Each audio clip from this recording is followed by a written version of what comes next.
You will not be able to stay home, brother. You will not be able to plug in, turn on, and cop out. You will not be able to lose yourself on Skag and skip out for beer during commercials because the revolution will not be televised. The revolution will not be televised. The revolution will not be brought to you by Xerox in 4 parts without commercial interruptions. The revolution will not show you pictures of Nixon blowing a bugle and leading a charge by John Mitchell, General Abrams, and Spyro Agnew to eat hog balls confiscated from a Harlem sanctuary. The revolution will not be televised. The revolution will not be brought to you by the Schaefer Award Theater and will not star Natalie Woods and Steve McQueen or Bullwinkle and Julia. The revolution will not give your mouth sex appeal. The revolution will not get rid of the nubs. The revolution will not make you look 5 pounds thinner because the revolution will not be televised, brother. There will be no pictures of you and Willie Mae pushing that shopping cart down the block on the dead run or trying to slide that color TV into a stolen ambulance. NBC will not be able to predict the winner at 8:32 on report from 29 districts. The revolution will not be televised. There will be no pictures of pigs shooting down brothers on the instant replay. There will be no pictures of pigs shooting down brothers on the instant replay. There will be no pictures of Whitney Young being run out of Harlem on a rail with a brand new process. There will be no slow motion or still lights of Roy Wilkins strolling through Watts in a red, black, and green liberation jumpsuit that he has been saving for just the proper occasion. Green Acres, Beverly Hillbillies, and Hooterville Junction will no longer be so damn relevant, and women will not care if Dick finally got down with Jane on Search for Tomorrow, because black people will be in the street looking for a brighter day. The revolution will not be televised. There will be no highlights on the 11 o'clock news and no pictures of Harry armed women liberationists and Jackie Onassis blowing her nose. The theme song will not be written by Jim Webb or Francis Scott Key, nor sung by Glenn Campbell, Tom Jones, Johnny Cash, Engelbert Humperdinck, or The Rare Earth. The revolution will not be televised. The revolution will not be right back after a message about a white tornado, white lightning, or white people. You will not have to worry about a dove in your bedroom, the tiger in your tank, or the giant in your toilet bowl. The revolution will not go better with Coke. The revolution will not fight germs that may cause bad breath. The revolution will put you in the driver's seat. The revolution will not be televised, will not be televised, will not be televised, will not be televised. The revolution will be no rerun, brothers. The revolution will be live.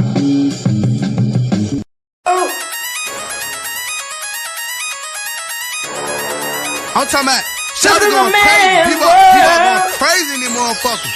Run that shit back, man. But it's nothing. Nothing about a woman on the bed.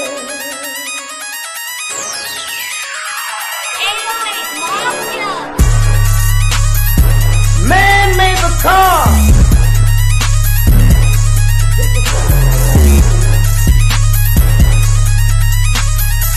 Man made the train to carry the heavy load. Man made the electrolyte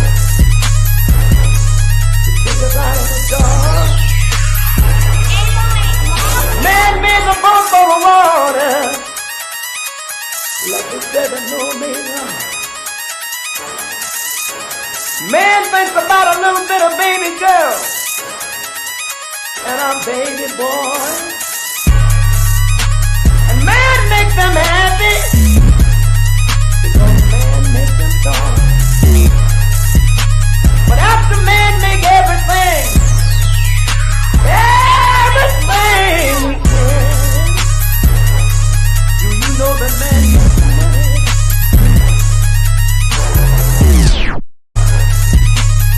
To buy from other men. This is a man's world. But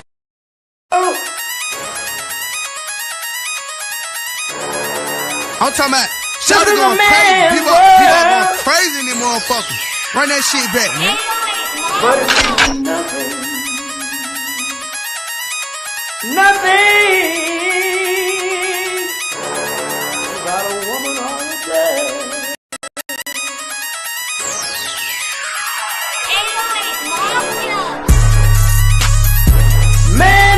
car.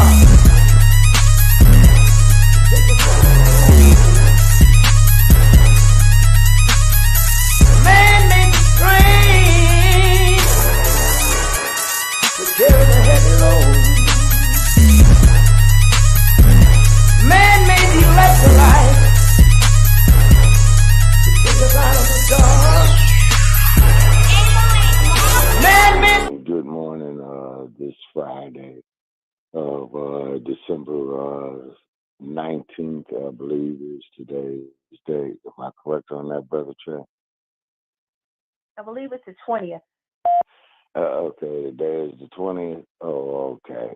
All right. Today is the 20th. Yes, sir. Okay, well, yeah, December the 20th. Also, too, ladies and gentlemen, okay, huh?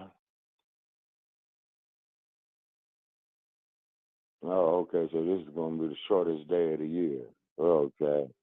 All righty, and then, of course, as you know, the first day of winter is the first day of summer below the equator, you know what I'm saying? And our introductory song you heard right there, ladies and gentlemen, was African Sunset by Ms. Miriam McKeeb. And then, of course, as you do know, ladies and gentlemen, you know, Blog Talk, you know, it's been playing a lot of games with us. Always talking about they having technical difficulties and all this old type of stuff. And they're going to be shutting down. So we are archiving our episodes, looking for another place to move to. All right, well, so what's on our topic list this morning, Brother Chad? All right, so on this season 9, episode 50 of Grand Rising with Shabaka and the Chase, Shabaka'S Blacc Experience Enhanced, we will be discussing will Sleepy Jim Crow Biden pardon Liz Cheney, District Attorney Fani Willis disqualified in the Trump case, Elon Musk, otherwise known as the Musty Man, keeps the government from being shut down supposedly, murder suspect Luigi Mangione held in the same jail as Diddy following New York court appearance. Famous FBA actress Cicely Tyson would have been 100 years old 2 days ago. May she rest in power. And rape club, Dublin Prison in California. U.S. government to pay record $116 million to 103 women who sued over sexual abuse. Okay, sustained. Oh, okay. In California's prison, you were saying on that there, Brother Trey? Yeah, Durbin. And I believe at a place called Avenal and Fonterra. Yeah, and Durbin, it's wherever Dublin Prison is located in California, yeah. Okay. All right. Okay, so therefore, ladies and gentlemen, you know what this is, they say the winter solstice. All right, so this is going to be the shortest day of the year for those above the equator and those below the equator. It is the first day of summer there, believe it or not. Okay, so we're going to have the shortest day, and those below the equator are going to have the longest day. And as we heard, you know, beginning introduction, that there is African Sunset by Sister Miriam McKeeb. And of course, as we all know, her contribution to our people's history, who was from Azania, because I refuse to call Azania South Africa, you know what I mean, and what have. Okay, so, you know, they're playing games with the government again, ladies and gentlemen, as you know, and look how strategically close how it is to Christmas. And then on top of it as well, too, is that even the repubs are saying, well, where's old sleepy Joe Biden at to stop this, you know, from happening of shutting down the government. Well, and for all practical purposes, every year, yes. It literally happens every year where they have these supposed government shutdowns or near government shutdowns. I think the only successful that happened was in 2017. But yes, sir. Sarge is joining us, I believe, so maybe he can shed some more light on this. Sarge, greetings, Sarge. Grand Risings. Thanks for not being derelict to duty this morning. Well, I decided since this is your swan song for the year 2024, I ought to show up. So I'm showing up. Is that right? Yeah. Okay. Well, Sarge, you know, you've been going AWOL, man. I think you've been. What do you mean AWOL? You ain't been on air, man. I mean, look, I'm not saying it's your fault. I'm saying when you had a show advertised and I call in, I get hung up on. Now, what do you want me to do? Well, you got a point on that, man. God, you're damn right I got a point on that. You just had to throw out the accusations to see if they'd stick, didn't you? Okay, well, Sarge, well, you know, go to the kangaroo courts, man. You know what I'm saying? You know, that you believe in. Okay, and then, of course, you saw what they did with Fani Willis, which was illegal in my opinion. Oh, man. Oh, I got so much to say about that. It ain't even funny. You know what? First of all... But we're going to do this in order, Sarge. We're going to have some decorum or some kind of order to the show today. Seeing that this is going to be the last Grand Rising with Shabaka'S of 2024. The first thing we need to be discussing is, will Sleepy Jim Crow Biden pardon Liz Cheney? What are your thoughts on that, Sarge and Sister Hatshepsut? You know, almost everything I have said with regard to the persecutions of Donald Trump is coming to pass. Everything I have said was going to come to pass is, and this was one of them, speaking of Liz Cheney and the shenanigans of the January 6th committee, they need to go after Benny Thompson next because he was in on this. They covered up evidence. They tampered with witnesses. They destroyed evidence. And they did not preserve evidence when they were called upon to do so by the incoming Republican administration. We should not be at all surprised by any of this. Liz Cheney was in on it along with Adam Kissinger. Both of them were involved in this along with Benny Thompson. The truth is going to come out. Okay, so Sarge. Sarge. The truth is already out. Trump is going to pardon Liz Cheney, specifically since Joe Biden's still the president. You think he's going to pardon her or no? Look, I don't know if he's going to pardon her or not. I don't think he ought to. I have no idea whether he's going to. I don't know what's in his mind. I have no idea. And the only way a pardon should be contingent upon her fully confessing everything that January 6th shenanigan kangaroo court committee did that was unethical and illegal. And if she does, I wouldn't mind him giving her a pardon. Sarge, give me a break. The hypocrisy is real. Okay, January 6th. Okay, now, Sarge, ask yourself this question. You remember back in 1968, Sarge? Let's turn back the hands of time. Ask you back. Yeah, you changed the subject. We talk about January 6th. Now you want to get a time machine and go back to 1968. No, I swear to God, what's that got to do with what the January 6th committee did? Whatever happened in there? What are you going to talk about the 10th offensive? No, Sarge. No. I remember seeing the magazines of Newsweek, Sarge, when I was a little kid, you know, doing the conflict in Vietnam, and I will never forget the image of that little girl burned by napalm, man, running naked from the jungle. Okay. Donald Trump has something to do with that? Thanks for Did Donald Trump have something to do with that? If you have. Did Trump have something to do with it? Yeah. Was he flying an F-4 and dropping in napalm on that little girl in the village? Okay. Here's what I do know, Sarge, is this. I know that Trump was a little spoiled little rich kid brat. I know that. But however, you're getting beside the point. Liz Cheney should not do not one day in jail. Liz Cheney, although I don't vote Republican, Sarge, you know what I'm saying? You know, no, I don't do that, and I don't vote Democrat either. As a matter of fact, I'm not voting no more anyway because at my age, man, I might not be here at the last election, but just like the court system, just like these kangaroo elections, like these kangaroo courts. Okay. First place, man, Liz Cheney should not do a day in jail is because Liz Cheney was the one who had the guts to stand up way back. What was that here, Brother Chad, a couple of years ago that says, you know what, people, we can no longer defend the indefensible. Okay, it's because here, when you look at Donald Duck's mugshot, I mean, man, the dude looks sinister, man. The dude looks like he's straight from hell. You see, but the sad part about it is, Sarge, tell me something. How come each time that I took a mug shot, man, you know, I got incarcerated, man, but this dude gets to take his mug shot and, you know, he's got Secret Service protection going in and slamming. Then he walks up out the slammer, man. And the dude was indicted on how many charges? How many felony charges? 34. All right, Shabaka, look. If anybody should pardon Liz Cheney, it ought to be Joe Biden, because what she did benefited him and his administration. She tampered with a witness.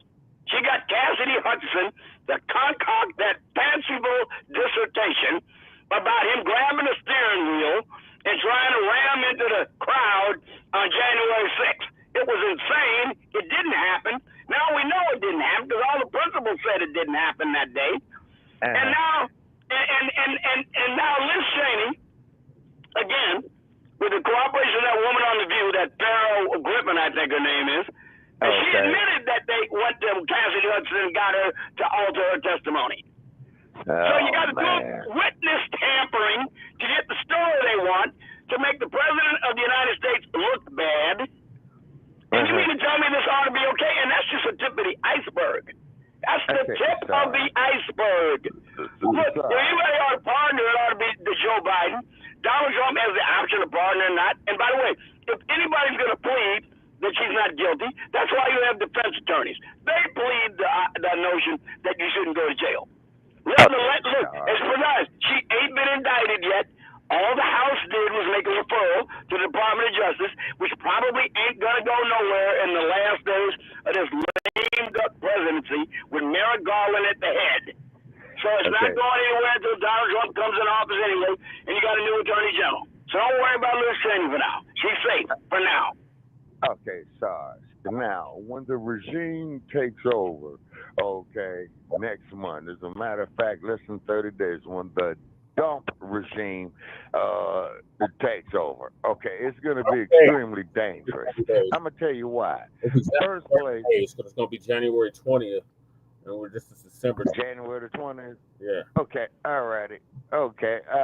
So the regime will come back in, Sarge, The stinky bird, you know, he's up there working in the regime as well, too,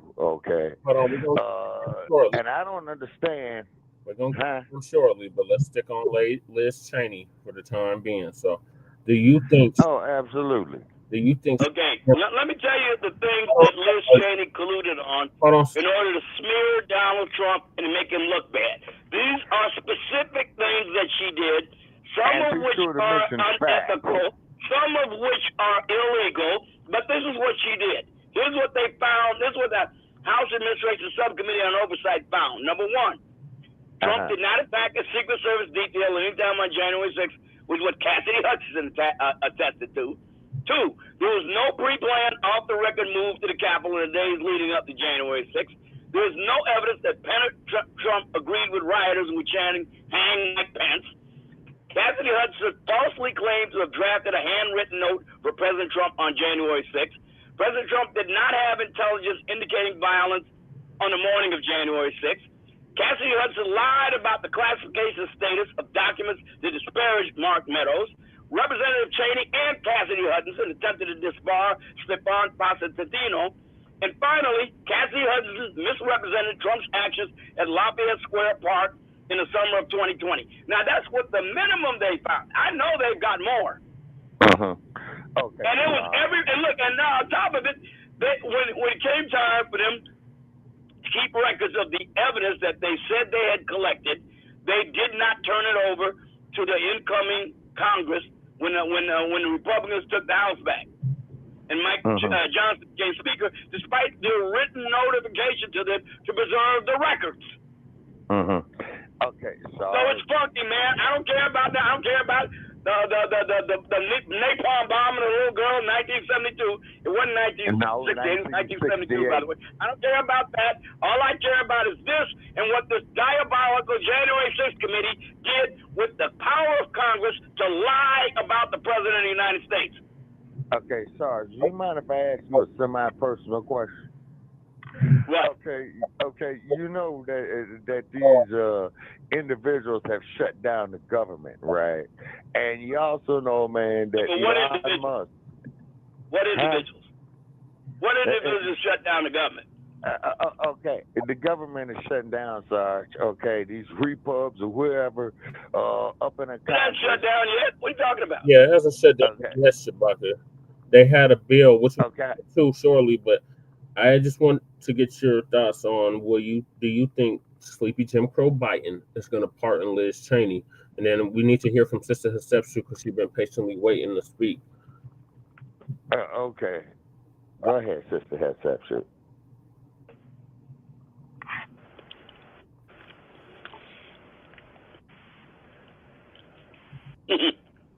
Sister Hatshepsut, are you there, ma'am?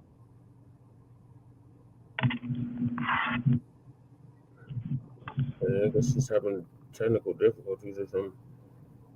All right, well, I guess she'll chime in when she's ready to speak. Go ahead. Okay, Sister Hatshepsut, are you there, ma'am? Okay. Okay, all right, sister. Okay, all righty. So we're gonna move on, ma'am. Okay, just unmute your mic. So Shabbat, press one. Do you think Jim Crow Biden is going to pardon Liz? And excuse me, gentlemen, but you guys do realize that even if the budget doesn't pass, 85% of the federal agencies and federal departments continue to be funded despite the failure to reach an agreement on the continuing resolution. 85% of the federal government will continue to function and continue to be financed. Yes. About 15% of it. I'm saying, Sarge. Okay, now Sarge. Okay, Sarge. Okay, now the thing is this. She got Stinky Bird up there in the dump regime. Okay, all right. He's got the boar. All right, with them. So of course, they see eye to eye on racial situations. Then on top of it, so the dump, is gonna have, perhaps worse henchmen with him this time around than he did the last time. Okay. Also, too, Negroes,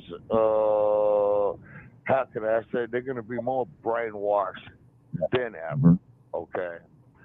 Also, too, the Yasa bosses are going to be up there, playing up to Trump. And the sad part about it is, Sarge, how come isn't that old chrome dome buck-tooth stymie looking fool not up there in Dump's regime this time? I don't know. Maybe he didn't want a job in his administration. How do I know? He clearly wanted a job. I mean, you acting as though he wasn't offered a position, and you're acting as though that he decided to accept it or reject it. Okay, Sarge. How do we know? Why don't you ask him? Why don't you ask him? We heard it. Okay, Sarge. No. Sarge, do you know we've been hashtagging Stymie, man, for years, and the U.S. Senate. We yet to hear from Stymie, and I'm going to tell you why we haven't heard from Stymie. Just like why we ain't heard from the Congressional Black Caucus. It's because these Yasa bosses know, Sarge, that we were going to put the screws to them, like the Congressional Black Caucus. They serve everybody else's interest, Sarge, except their own. Okay, now what they did to Fani Willis in the state of Georgia was illegal. Yeah. We did hear from. Wait a minute. What was illegal about it? Because I'm very familiar with everything. Hey, and I want you to tell me with great specificity what was illegal about what they did to her. Hold on, so Shabaka, we did hear from Stymie.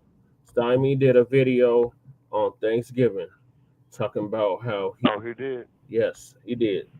And he was like, okay, so he got up there and buck dancing and Uncle Remus zippity doo dah zippity day. He's got plenty of nothing and nothing's plenty for him, right? Pretty much. Yeah. Wait a minute. Look, I'm kind of neutral on Tim Scott. I'm not crazy about him, and I certainly don't dislike him. I mean, it's not a hill I'm willing to die on anyway. Okay, but Sarge, you tell me this. You older than me, man. Tell me, when are these ass scratching yassa bosses gonna end, man? When is that syndrome is gonna be put under the damn dirt? When it stops being. I don't know. That's up to the ass. I mean, man, excuse the expression, Sarge. It is time for this ass scratching house nigger syndrome to end. Well, again, I don't know. Like I said, I don't know when the back scratching the ass is going to stop what they're doing. But I tell you one thing. What I'm concerned about is the national security and an economical and environmental atmosphere for the United States. And I think Donald John Trump is going to immeasurably improve that over the next 4 years of his administration. That's what I'm concerned with. I'm not concerned with the back scratching of the ass kisses. I don't care. I care about the national security. I want to get rid of these criminal illegal aliens, especially.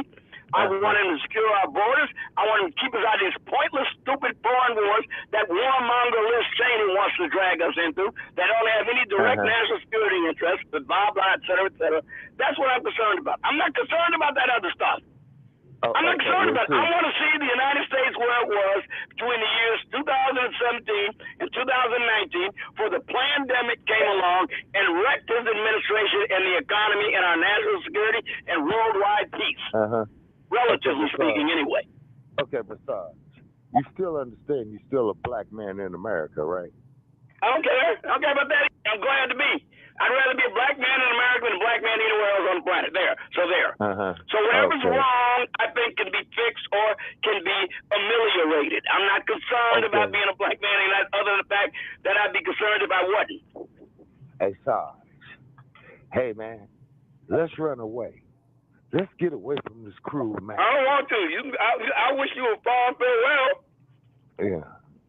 Boss, I don't want to go anywhere. You understand? I am most, I'd say 99% or 98% of black people in the United States don't want to go anywhere either. I can guarantee you that. Sarge. No matter what complaints they got about this, you can go to Haiti, or you can go to Nigeria, or you can go to Ghana, or you can go to Cameroon, you can go to Togo, you can go to the Congo, you can go to Djibouti, you can go to and I guarantee you them black people will say, hell no, we ain't gonna go. Man, by these race soldiers, stupid black ass can still go up there on jail on trumped up charges. I'm just saying, man, black people don't want to go anywhere anymore. You don't either, for that matter. I know you don't. Man, how the fuck you know what I want? All right, tell me. No, I'm going to go anywhere else. When you go? Okay, you're right. I don't know. Now tell me, when you go? All right then, man. Then stay with the subject, man, and miss me with this bullshit, okay? Well, you were the one who asked me. You were the one who asked me, pretty much asked me first about being a black man in America, and while acknowledging that I'm not going to have protection as a black man in America, I don't want to go anywhere else. Okay, Sarge. Boss, we sick. Okay. You love your slave master, Sarge, more than you love yourself. Okay? I don't love any slave master. Who's a slave master that I'm supposed to be loving? Sure you do, Sarge. Sarge. Wait a minute. You said I love my slave master. You tell me who the slave master is that I'm loving. Okay, Sarge. Didn't you tell me that you met with the relatives of the rape and slave trade pedophiles that owned your family, and you called them up there, and you called them your blood, and I tried to tell you that you were what do you want me to do? Pretend that they're not? That's living in a world of delusion. I don't live in a world of delusion. I live in the real world of scientific fact. Their property, Sarge. It doesn't matter. They're still my ancestors, whether I want them to be or not. Their property. That may be true, but again, it doesn't change the fact that they're my ancestors. I don't live in a world of delusion. I accept reality and paradox. You were their property, Sarge. I have never been anyone's property but my parents and my own because I've never been a slave. I've never been a slave, so it doesn't apply to me anyway. Some of my ancestors were slaves, but that's neither here nor there to me in the present day. I understand this tendency to internalize these kind of things because they actually happen to you, but that literally is living in a state of delusion. As far as I live in a state of fact, you are delusioned, okay? Your brain dead, man. Okay, man. You know, go back, go smoke you some weed, man. Hey, I'd like to talk to you about Fani Willis for a minute, if you don't mind. Yeah, I bet you would like to get next to Fani Willis too, huh? Hold on. Oh, yeah, that Gorilla Grip pussy, that sunshine pussy, might be nice. Man, we got a lady Hey, present, remember, man. she Watch the your one, fucking look, mouth, it came out in court under oath when they were identifying her Bluetooth device. The identifier she used for her Bluetooth device is Gorilla Grip Pussy Gal. Now that she's about ready to lose her law license and get kicked out of the job as DC attorney, maybe she go sell some of that Gorilla Grip sunshine pussy. What do you think? Sarge, we got a lady on the show, man, okay? Hey, this came out in court, man, under oath. It was publicly revealed under oath in court. I'm not making this up. You want to hear the video where the guy is testifying, is identifying her Bluetooth device? Sarge. You know, I'm not just being obscene for the sake of being obscene. Anything digital, Sarge, could be manipulated. Okay. Her attorney did not attempt to contravene the finding. Okay, Sarge. No, you hear what I just said? Her attorneys did not attempt to deny that was the identifier on her personally owned phone. Sarge. All that crap could be manipulated.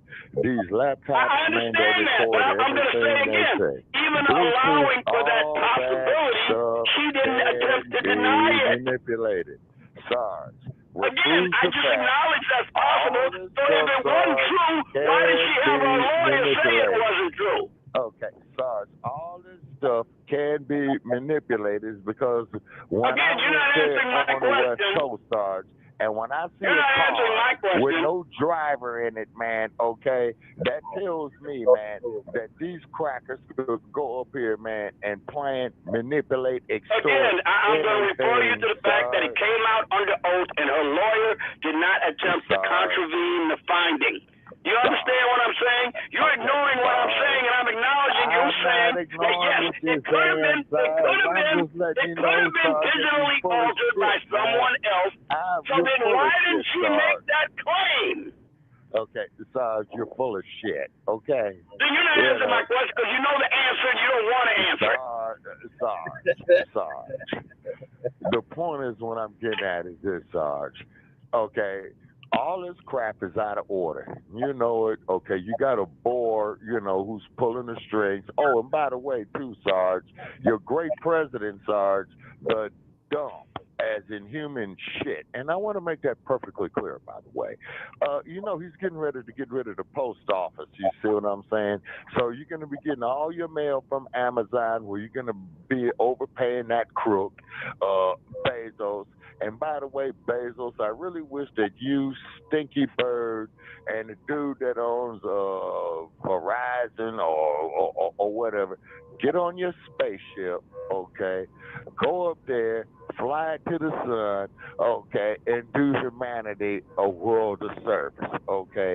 As you know, if he tries to get rid of the post office, I'm going to oppose him. You want to know why I'm going to oppose him? I'm going to oppose that. I'm going to oppose Donald Trump or Elon Musk or anybody who tries to do it. You know why? Because it says in the Constitution, Congress shall fund and maintain post offices and post office roads.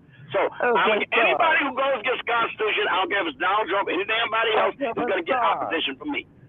Sarge, you can take the Constitution and wipe your ass with it, man. I understand that. I didn't say I was going to be successful. I'm still going to oppose it. But Sarge, okay, the first place, man, number one, the hypocritical Constitution is the biggest hypocritical document ever written in history. As I stated to you over the years. That may be, but nonetheless, the President of the United States takes an oath to uphold it. And if the President of the United States takes an oath to uphold and defend the Constitution, I say that's what he ought to do. I don't give a damn how hypocritical or whatever it is. It is the supreme law of the land right now. Okay, hold on, Sarge. Now, let me ask you this question. So, therefore, if the Constitution says that those of African descent in the United States, you know, take them out there to kill them, you would sit up there and you would support that bullshit, right? Well, get back to me when that actually happens. In the meantime, I'm not worried about things, hypotheticals that are not likely to occur. Sarge, later for the bullshit, okay? When you look at Yassa bosses like Uncle Tim Scott, okay? Coons like Barack Obama. You see what I'm saying?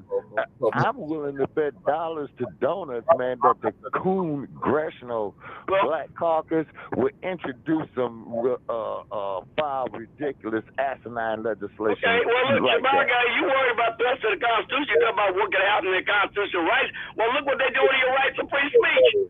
Hey, you are a living embodiment of the rights of free speech.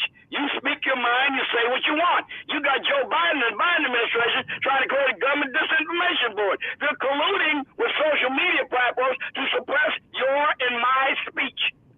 Now that's actually happening, and you want to question me about a hypothetical that says black people of African descent will be taken out and murdered, which ain't happened yet. But right now, right in front of our eyes, they're trying to destroy our free speech rights. It's actually happening. Okay, Sarge. Well, okay, with a scrub like the dump, as in human shit, and another scrub like the boar. Okay, that's exactly what they're gonna do, man. You can't see it.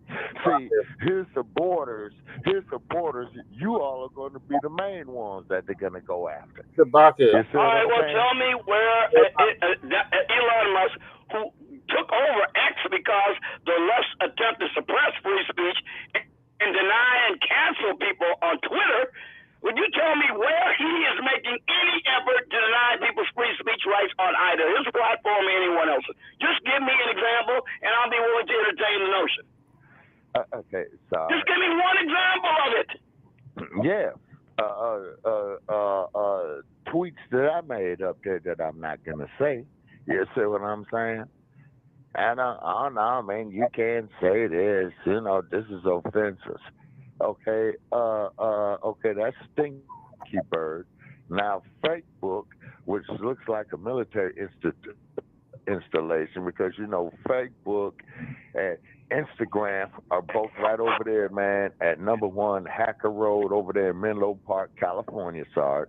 When you come off the Dumbarton Bridge, Sarge, from the East Bay, okay, you're going to pass right by his front door, Sarge. You see what I'm saying? I've done it many of times, okay. It looks like a military installation, okay.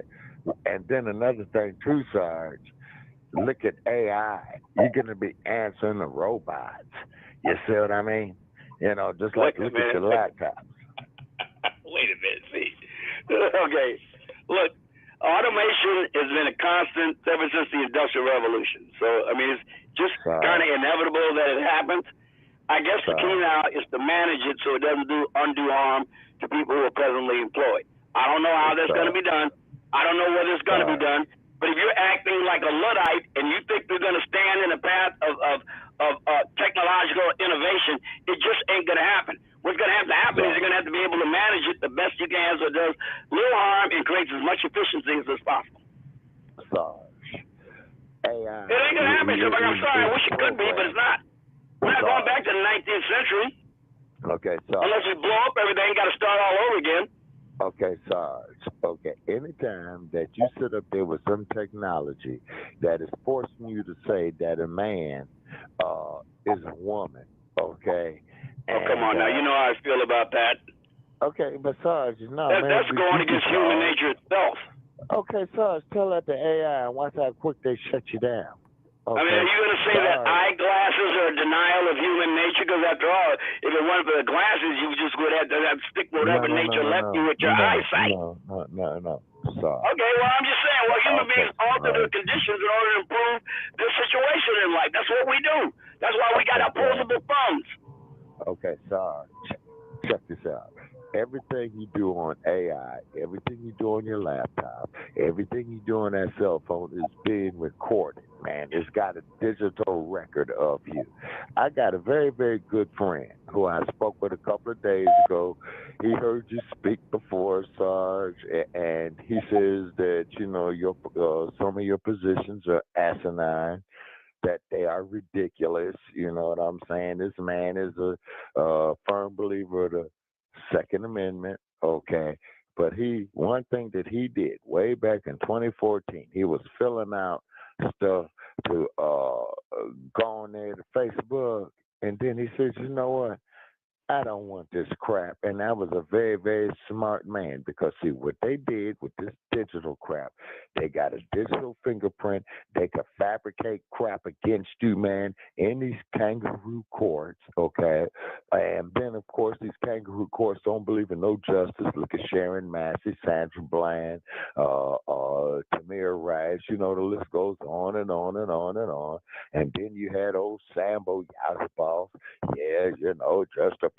Well, you know, the LGBT community, okay. Yasser Boss, man, he didn't do nothing for us. Okay. Now, wait a minute. Now, okay. Now, I will agree with you that all these crimes could be committed on the digital, in the digital universe. I mean, I'm denying any of that. So, what would you propose to do about it? Make it a crime, which it already is, or we just like to eliminate technology altogether because it could be used for criminal purposes? Which, in case, that means we got to give up our automobiles, got to give up aircraft and airline travel, we got to give up banking, we got to give up everything that could be used for a criminal purpose. Is that your statement, or are you saying that maybe there are ways to mitigate and ameliorate some of these threats? I'd like to know what your position is. Okay, Sarge. My position is, Sarge, is that artificial intelligence, not only is it wrong, it is extremely dangerous. Now, Robert F. Kennedy Jr., okay, he belongs in jail, okay? He committed treason. You know, he leaves the Wait a minute, please. to go Will you over please there to explain the where he repo. committed treason? Huh?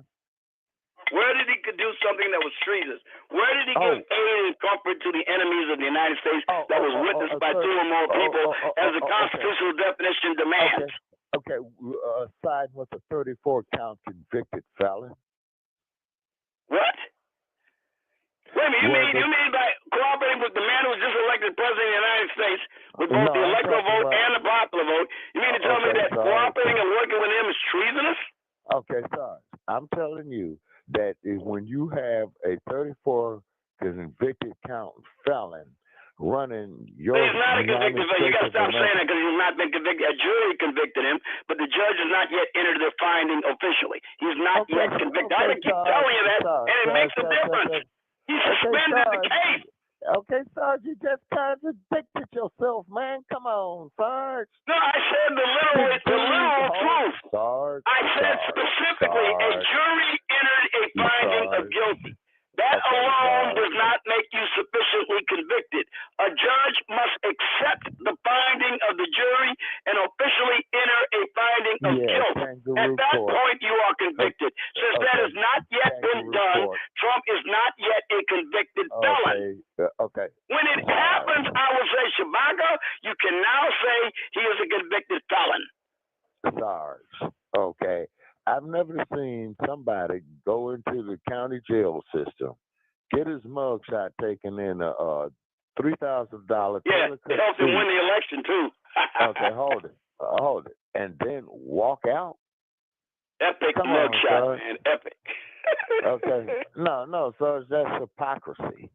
Hypocrisy is an epic mugshot, man, because everybody knew the whole. And look, man, ain't nobody got respect for no contrived findings of a kangaroo court. See, it was not like you acting as though, you know, whenever, and all of a sudden now you're trying to tell me any finding by any court anywhere ever is automatically a legitimate finding. Since when is that true? And you know the history of finding against black people in the United States. Now all of a sudden you're telling me I'm not supposed to question any jury verdict. Okay. Since when has that ever been true? Okay, besides, the man is a 34 convicted felon. Okay? What? And he's not yet convicted. You are legally lying. Okay, Sarge. And like the rest of these idiots, okay, that sit up there supporting this dictator because that's all what he is.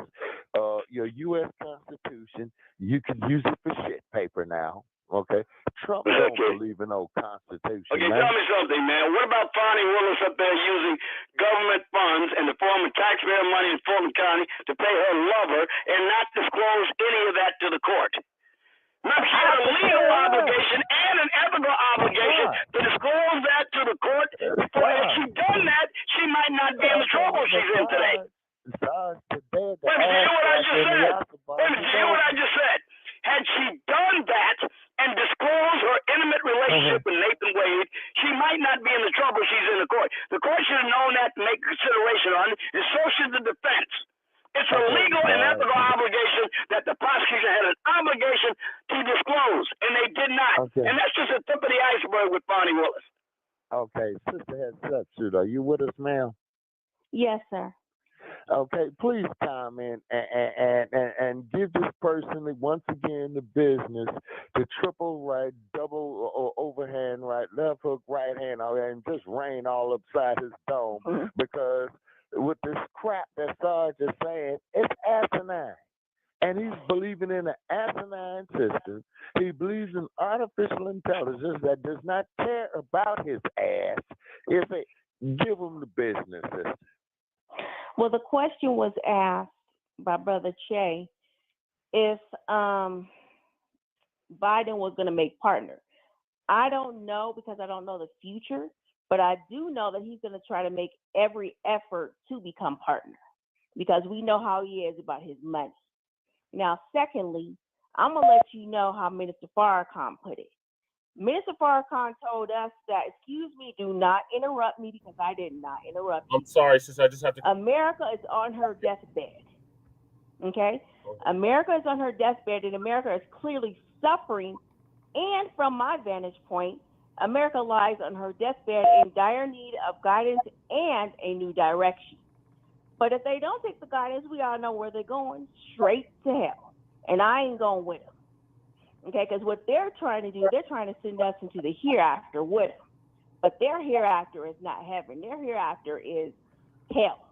And you ain't going to send me to hell with you. So I do not follow them. I follow Allah. Wakbar, who came in the person of Master Fadad Muhammad. Now I'm going to tell you how the messenger put it. The messenger put it like this. Allah, God, came to give justice and freedom to us. Not to white people. They already got their justice and freedom. He came to give our justice and freedom to us and to make us equal members in the society of the new, powerful, strong, and wise people of the earth. Because we were always dumbed down and called stupid because we didn't know nothing about the white man's culture. So therefore, the time is for us to lead. Otherwise, America can kiss themselves goodbye. Because God didn't come to save the white man. He came to save us because we were the only ones in trouble with them. And then he also came to make all things new. So we don't have to be under the same order forever. He gave us books. He gave us tools. He gave us guidance on how to do for self and basically take our planet back. And if they don't want to agree with that, they can go straight to hell because I don't care nothing about it. I agree, sister. That's how I feel. I just wanted to clarify something. I just say partner. I said partner. Oh, no, I wasn't talking to you, brother. Oh. I was talking to somebody else. I apologize if it seemed like I was talking to you. Oh. I would never say nothing like that to you. Okay, now, Sarge. Once again, Sarge, she rained upside your door, man. You know what I'm saying? Yeah, you know, she dumped all upside your head like all of you used to do, ass scratchers, yassa bosses, and white hopes. And let me say something else, Chewbacca. Let me say something else. Yes, ma'am. The way that I remember how the minister put it, he said that our census in America is up and that God has come for the black man and woman. He did a full-blown article on it in the Final newspaper many years ago, and I remember what he said about that. Mm-hmm. He said the master would tell the preacher, now you can go and tell the slaves. Well, we're tired of being his slaves. Since he doesn't want to submit to our leadership, he can take his butt straight to hell because he doesn't want to do right by us. He can go to hell. And a person, to me, that feels like what the white man and woman is doing is correct is lost. And they're sending themselves straight to hell with them, causing them their own selves pain, anger, and heartache. Pretty much, sister. Now, Earth calling Sarge, can you continue, or do we need to administer a standing aid? Well, I didn't hear much in response to what we were talking about. I heard a narrative about the fact that the United States is going to hell, and we were given a plan by a master long ago that told us everything we need to become self-sufficient, while we become less and less self-sufficient by relying upon the Democratic Party and the welfare state. This is a contradicting terms that I find very difficult to reconcile. Wait, I didn't interrupt you. Let me finish. Let me finish. I promise you I won't be long. I promise you I will get right to the point. I promise. All right, so again, I'm going to say all of this is contradictory if you ask me. And again, if it is true, and if it is likely to happen, it ain't happening overnight. It's not going to happen in the near future. You're talking about a long-term project that might take centuries, if that. Okay. So right now, I'm worried about what's in front of me right now with the reality in which I live right now, and that is the United States of America with the Constitution that presently exists. And that's the world I intend to operate in. Okay, please enlighten me on what you were talking about, because I had to leave for 25 minutes to go into a meeting. So I was not able to be on the phone and listen to the conversation that you were talking about, because you said I didn't respond to what you were saying. But I did respond to the question that Shabaka gave me, and I responded to the question that Brother Che gave me. But I didn't respond to your question because I was not on the line and I was not able to listen the full time. Like I told Shabaka, I would have to go in a meeting and I will be right back. So do not disrespect me because I was not aware of what you said for 25 minutes. Well, it didn't have anything to do with disrespecting. It had to do with the fact that you didn't respond to it, whether it was inadvertent or advertent. That was my statement, and I stand by it. You did not respond to it because you did not know, which is not your fault. It's not saying it's your fault. It is a matter of the thrust of the conversation. Well, so again, what we're talking about, what Jay and what Shabaka was talking about was the issue of Joe Biden pardoning these rats and the ones who cooperated with these rats to persecute Donald Trump and to deceive the American people. That was the question at hand. And what did I say? I said, of course he's going to pardon. Because with him, it's all about the money and it's all about himself because he is a devil. That's exactly what I said. So obviously somebody else wasn't listening, and that was you. You got you on that one, sir. Well, look, again, I'm going to operate in the world I'm living right. I'm not going anywhere. I ain't going to Africa. I ain't going to the Middle East. I ain't leaving nowhere. If I die here, I die here. That's what's going to happen. This is my country, and I don't want to pretend to belong to any other. Now, look, I'm not going to tell anybody else what to do, but I will not have anybody tell me what I ought to do when I know better. I didn't say that you had to go to Africa, Sarge. I said... Well, Shabaka seems to think we ought to. I said that if we have the choice to, and we have the money, sure, why not? It's our country, it's where we came from. But I said you personally don't have to if you don't want to. I personally don't have to if I don't want to. I would love to go to Africa, but right now I haven't got my reparations yet. But the point I want to make on that is this country also belongs to us, so we don't have to go back to Africa anytime soon because the country also belongs to us as well as Africa, because we built most of the country that you see today, and we shed our blood and tears all over through slavery with no pay and no money given back to us. So therefore, this country belongs to me, and it belongs to my mother, a Native American. Now, what I want to say about that is that if this country belongs to us, we shouldn't allow nobody to say, oh, you just need to get out of here. But we are going into hell with the devil because we respect him more than we respect ourselves. And I'm not going to allow him to take me into hell into the hereafter. I will leave. Well, the way I see black people being governed by many of these black leaders we got right now, I damn sure ain't going to hell with them. Because they are advocating for policies that will put you in hell. Killing babies, cutting genitals off of people, letting illegal aliens invade your country, taking your tax dollars, and destroying your economy with undue, arbitrary, tyrannical taxation. I'll tell you one thing, I don't want to have anything to do with them or their white masters. Look at the southern trees of the strange fruits, Yeah, you're right about wait a minute. See, you got to keep going in a time machine and going back 100 years ago. No, sorry. Why can't you talk about what's going on now? Okay, do you see what's happening to black people in Chicago? The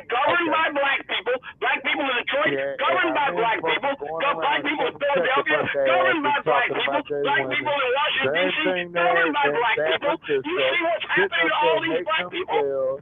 It's like a bald-headed genie, like Uncle Tim's got zippity-doo-dah, zippity-day. Yeah, well, these people are taking us to hell on their own. You the boss. Hey, Sarge, let's escape. Let's run away. Okay, wait. Where do you want to escape to? Where do you want to make a break to? Where are we going to make the jailbreak to? Better than what we got right here. Where are we going to make the jailbreak to? You be specific, please. I like to be specific. If I make plans, I'd be specific about plans. I make an operational plan and I stick to it. You speak so vaguely, I don't know what you're talking about. Where are we going to make a break to? Okay. And what mechanism will they use to make the jailbreak? Okay, but Sarge, what I'm talking about is this, man. Negroes like you, Negroes like Uncle Tim Scott, Negroes like Jesse Jackson, Negroes like Al Sharpton. You see what I'm saying? You crooks are opportunists, just like Reverend Knight, these pulpit pimps. You see what I'm saying? Okay, these pulpit pimps. To me, they worse than the parasites or the gangbangers or the dope dealers in the black community. They sitting up there taking the elderly's money. That's why I appreciate the organization there in Detroit that went in there to the church, okay, about 7 years ago.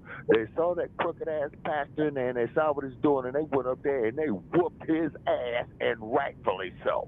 You see what I'm saying? All right, let me ask you a question.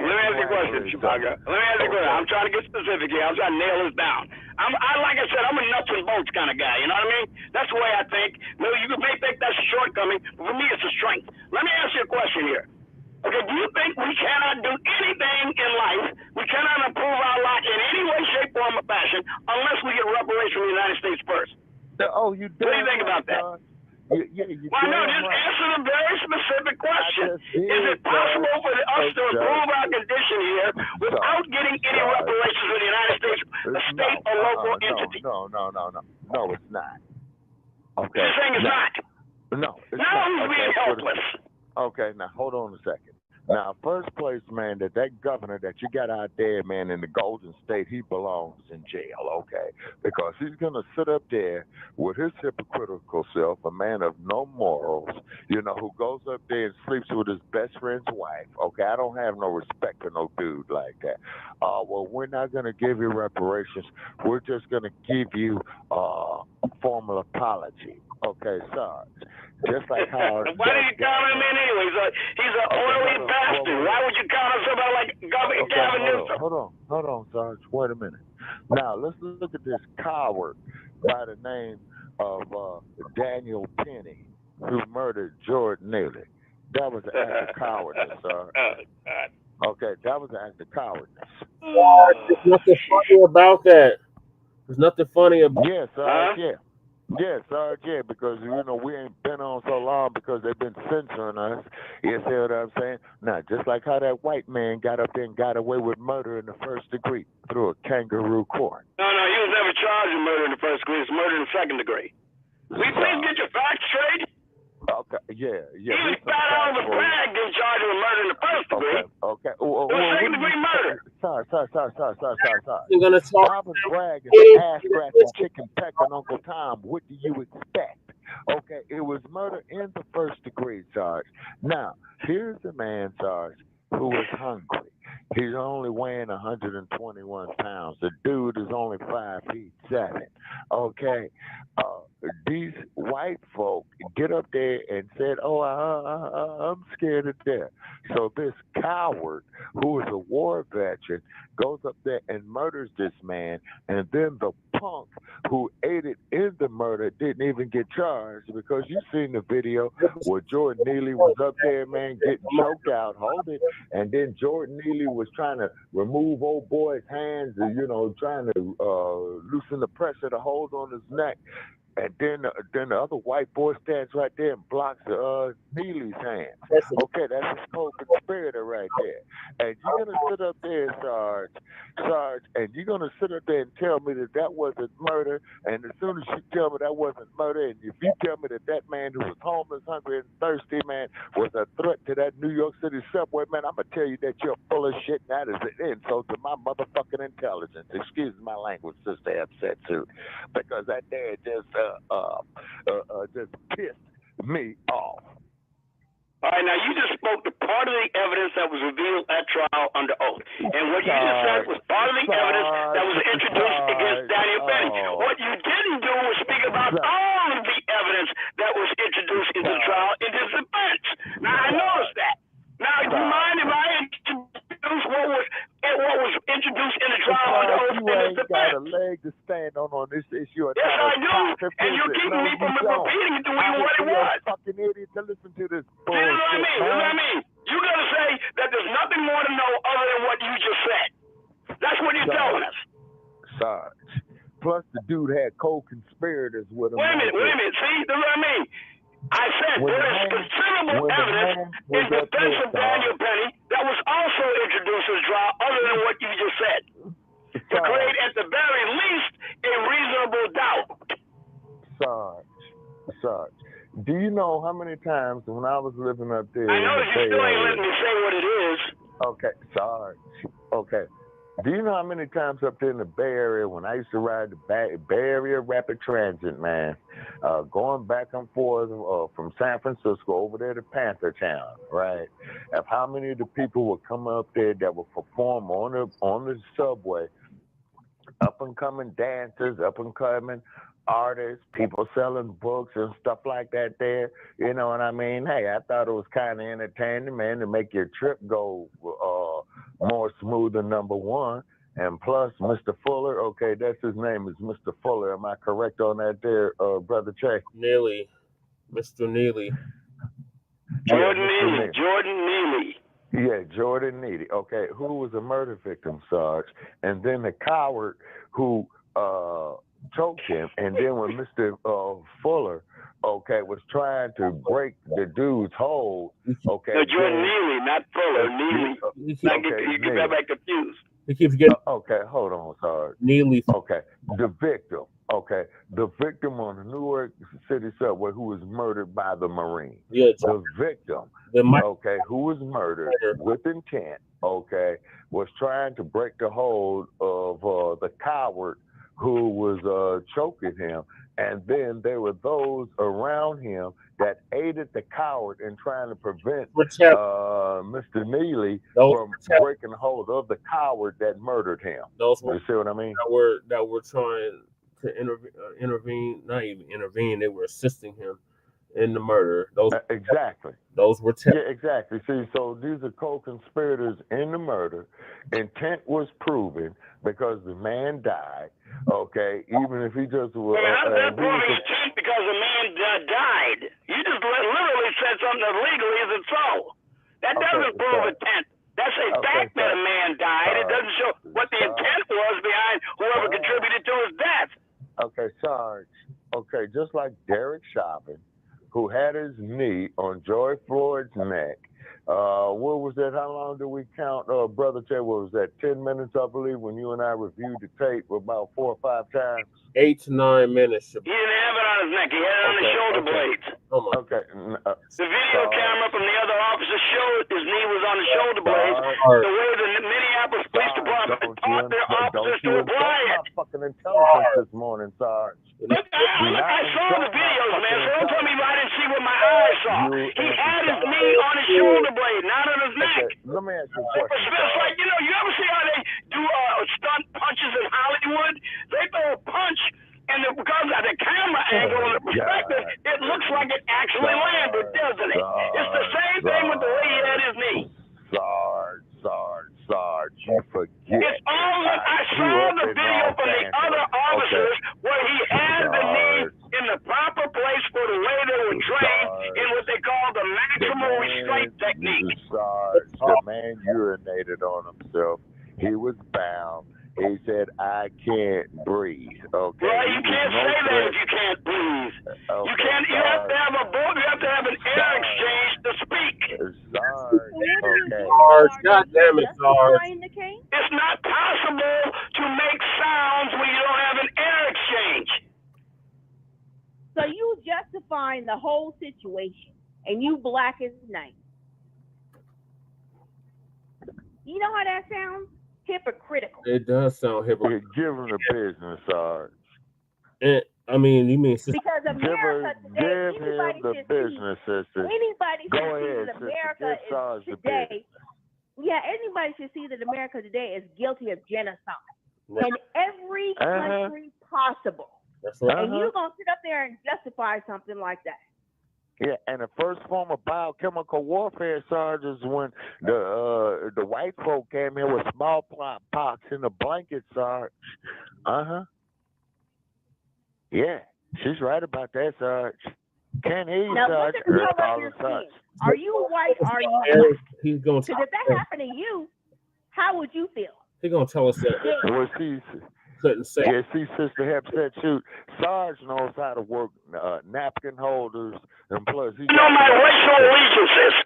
You're a fascist. Oh my God. Sarge. I mean, this woman is absolutely a fascist. Listen to her. Now she's demanding to know my racial allegiance before I consider matters a fact. Sarge, the fascist is going to be taking over January the 20th. Okay, yeah, tell me how she's whipping my ass there, Shabaka. Let me hear it again. Okay, but Sarge, the only thing I can say reiterate if you want me to. All right, look, again, I have yet to speak to the matters that would indicate this man was not guilty of second-degree murder nor any other crime.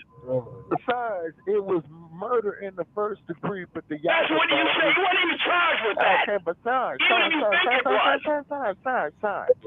But the Yankee bosses of New York, you know, Alvin Bragg, you know what I'm saying? Other ass scratcher they got right there in New York, you know, they're gonna sit up there and let the dude walk, calling them a hero. You know what I'm saying? You know what? I wouldn't go overboard like a lot of people are, calling him a hero and want to give him the Congressional Medal of Freedom, all that stuff. If it had not been for the response against him in the first damn place. The problem isn't that we have too many Daniel Pennies in the United States today. The problem is we don't have enough goddamn Daniel Pennies. That's the problem. We got the cops when the situation is imminent. Oh hell no! Fuck Daniel Penny. Exactly. Fuck Daniel Penny. Daniel Penny was a coward, Sarge. Don't hang up, Sarge, because we go, man, we having a good exchange on this one here, Sarge. So far, Sarge, I give you this much. You ain't been administered not one cent in A count yet. Although Sister Hep has rained upside your dome, man. But you hanging in there. You taking your beating like a man. And I'm yet to give you the business because Daniel Penny is a coward. Okay. All right. Just like Stacey Kuhn is a coward. Okay, just like Lawrence Powell is a coward. Kill him. In the process of killing him, he didn't even get a chance to react. It was too late. And to hell with them goddamn tethers that helped and assisted with the murder. They know exactly what he was doing. They held him down so he could choke him out. That was deliberate, intentional. And you can't sit up here and say, Sarge, that wasn't capital murder. When everybody on that damn New York City subway knew about Jordan Neely, he had rolled the subway so many goddamn times. Everybody knew him as the Michael Jackson impersonator. Right. And then all of a sudden, now Daniel Penny didn't know who he was. He was just reacting to the situation. And same on them people that was lying on that train talking about they were so scared. Like they had never rode the damn subway before. The subways in New York have always been wild and crazy.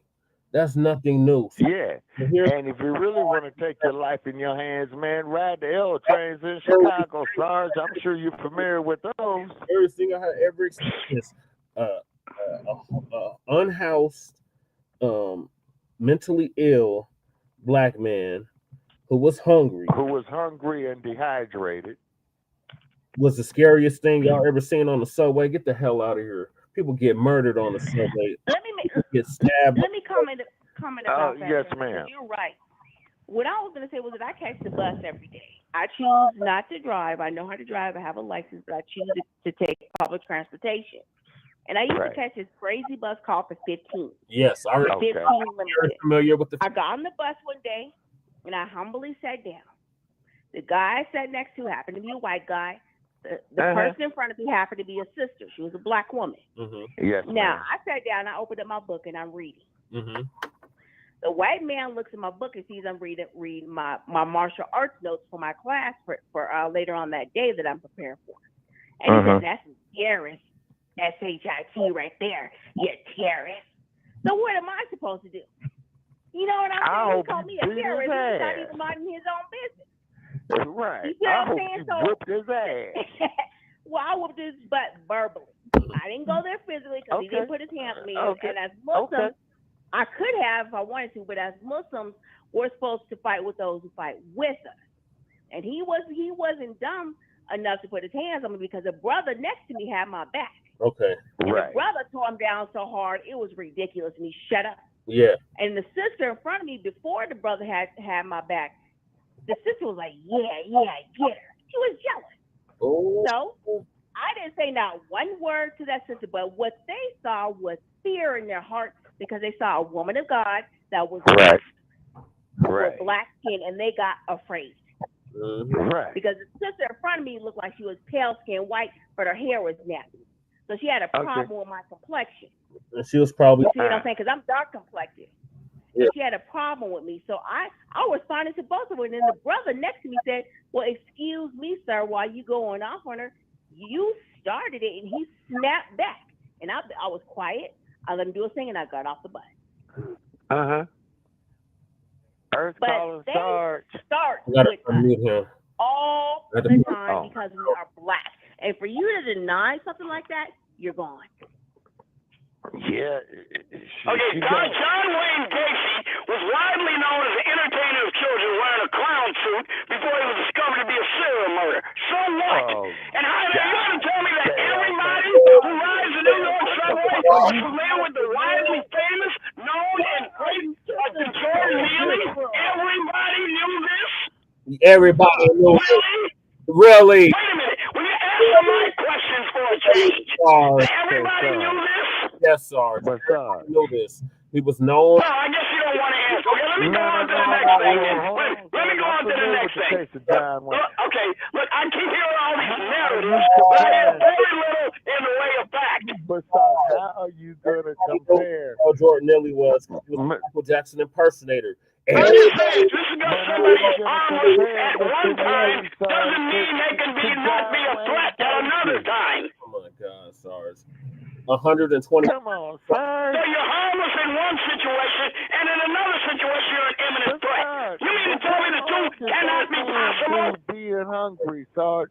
What harm did that man do performing Michael Jackson? Okay, now will you let me tell you what he did? What did he do? He's in the humidity. This is what I keep saying. I keep trying to get to the matters of fact, and you do everything you can to avoid talking about them. No, Sarge. No, I don't, Sarge. Hey, Sarge. And like That's not what you do. You just ask a question I'd like to answer. Sarge, the man was murdered, Sarge. Come on, you just asked me a question that I would appreciate you allowing me to answer. Okay, Sarge, the man was murdered. Okay. You don't want me to answer the question you asked? You asked me, what did he do? What did he do that day? That day. Well, let me tell you what he did. He got on the subway, and I'm paraphrasing what he said, but believe me, I know I'm accurate in what he said. You better give me some food and some water, because if you don't, I'm going to kill somebody, and I don't mind going to jail. Now, do you know what I just said? Was he talking about No, we don't have just one witness. We don't have just two witnesses. We don't have just three. We got 20 saying that. Sarge, who are all 20 witnesses. Who are all white. And the tethers. And the ones that were all white. That's a lie. Okay, and they were all white and tethers. He didn't deserve to be touched. Okay, now, look, you're going to keep moving the goalposts, be my guest. But what you can't do is change the damn facts. Sarge, we are stating the facts, Sarge. The facts are, Sarge. Come on, Sarge, relax, Sarge. Keep it in mind, Sarge, inside of every coon that there's a black man dying to come out, Sarge. Okay, the black man in you, Sarge, is dying to come out. This is why we have this platform for the black man to come out in every coon that there is. Sarge, quit ass scratching, quit yassa bossing. Trump don't love your black ass, man. He don't even know you. Okay, much less give a good fuck about you. Okay, but you just sit up here and the diatribes that you come on here on our platform with this bullshit, Sarge, is downright amusing. Actually, you're our best act. He still should not have been attacked. I don't care. This shit from. Of course not. He should not have been attacked, sister. Of course not. If anything, people should have said, well, hey, brother, here's $1. Here's 50 cents. Well, man, I was going to go get me a short dog, man, but I'll go on and give it to you.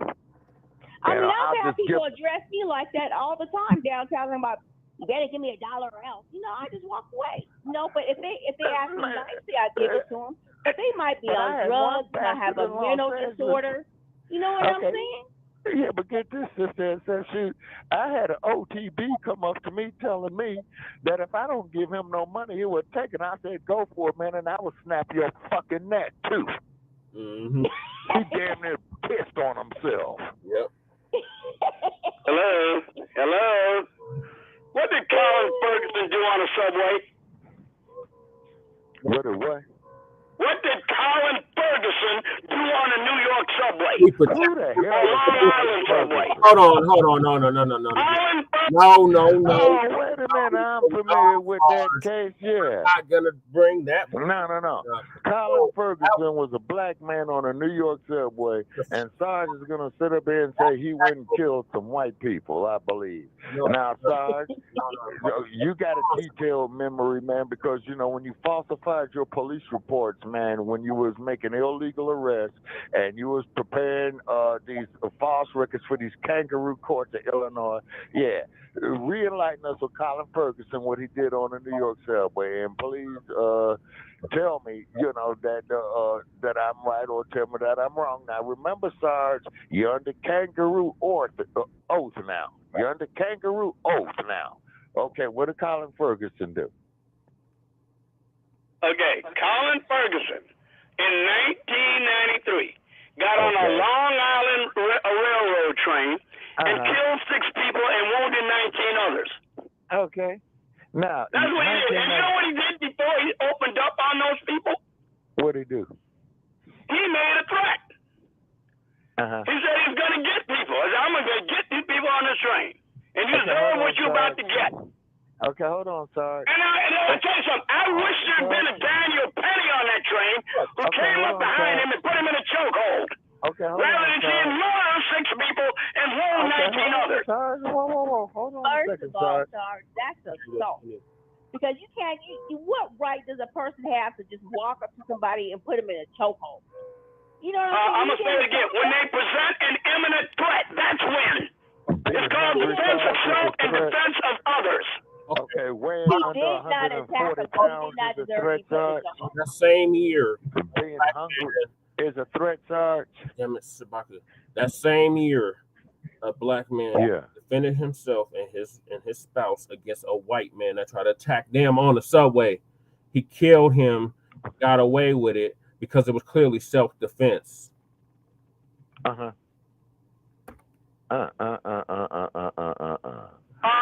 not the law of self-defense in New York. That's why I keep telling you we need to go back to the trial, because that's what gets people. It doesn't matter what I narrate or what you narrate. What matters is what comes out in the trial. Sorry. What came out in the trial? So, and that's why you guys are desperate to avoid any discussion of that. Sarge. I ain't desperate to avoid a discussion. Well, that's your idea, because you don't want to hear what happened in the trial. Sarge, we don't have not. We ain't. All right, again, all I'm going to hear is more narration about white people this and white people that in 1924. Oh my God. Sarge. Okay, Sarge. Okay, you could go see their actions in 1923. Go visit Black Wall Street. I did. I did a video from Black Wall Street, Sarge. Go visit Black Wall Street, Sarge. Go visit it.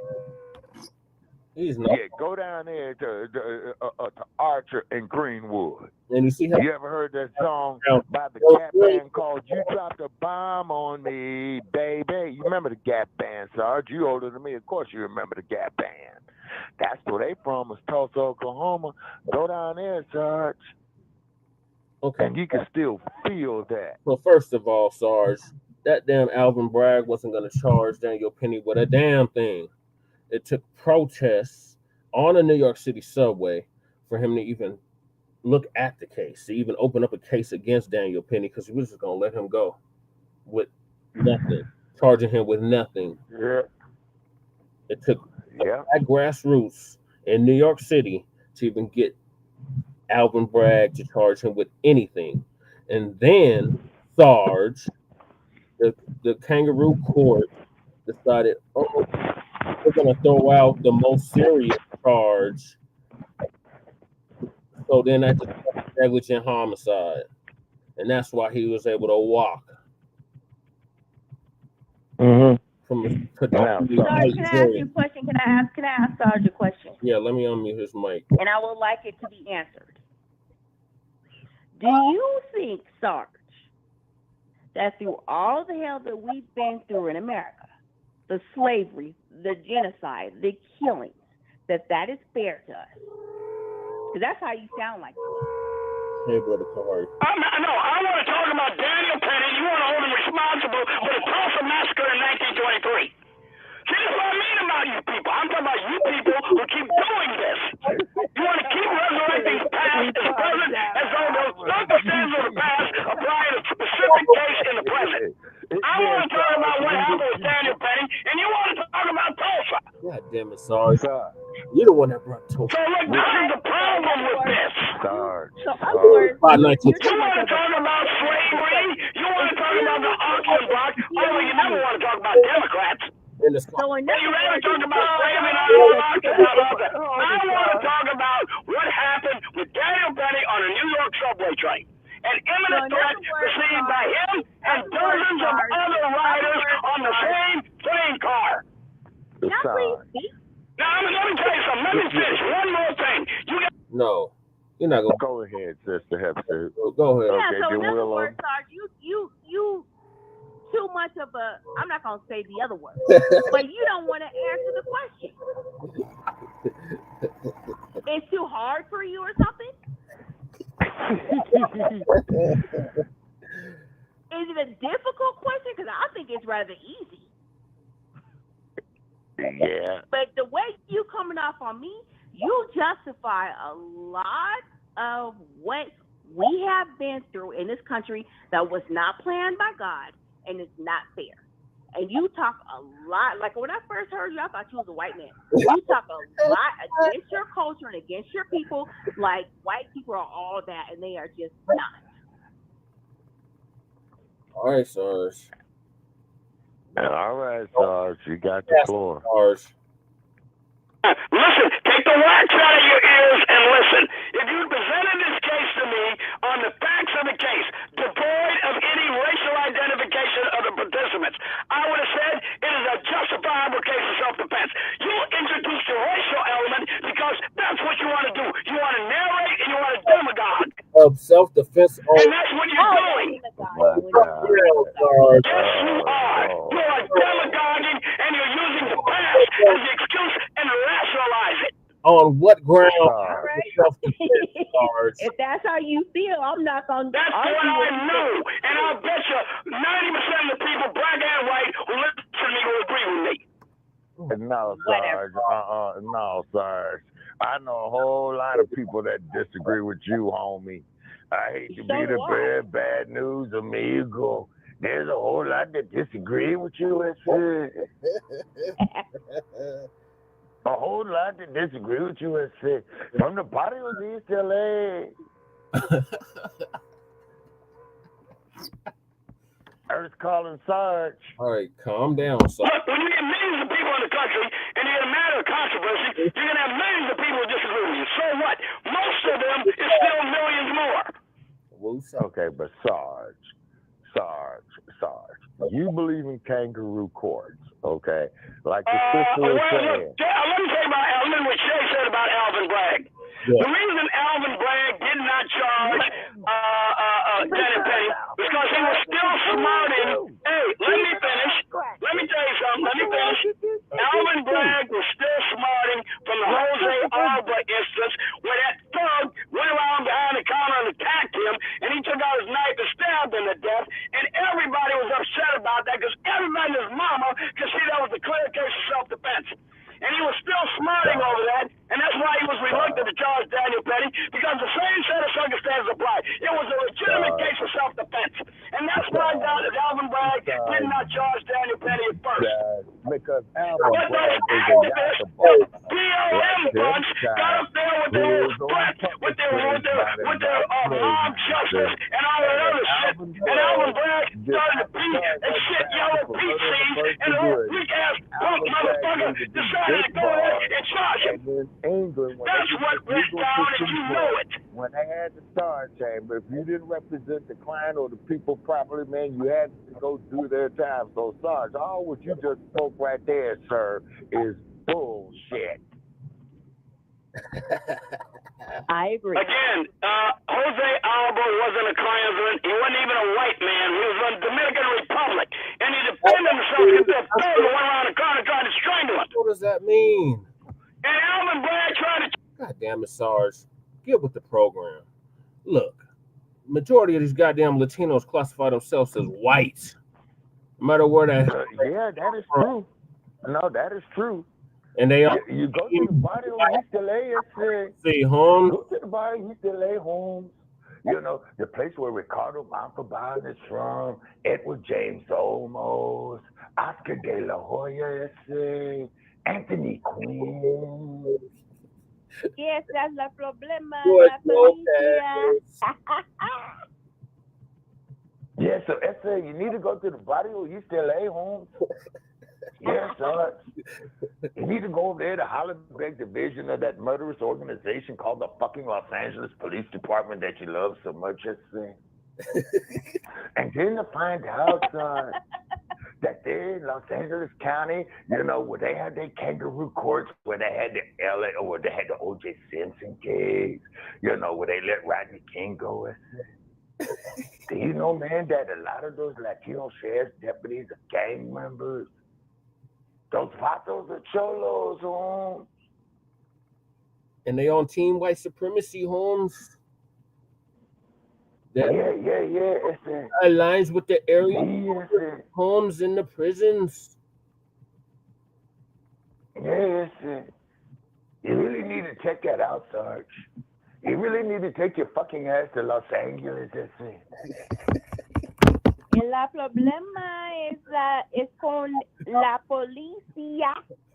And then they're gonna sit up there, Sarge, and call you a miyate. They're gonna say, "Hey, miyate, what the fuck you doing over here in this neighborhood at home?"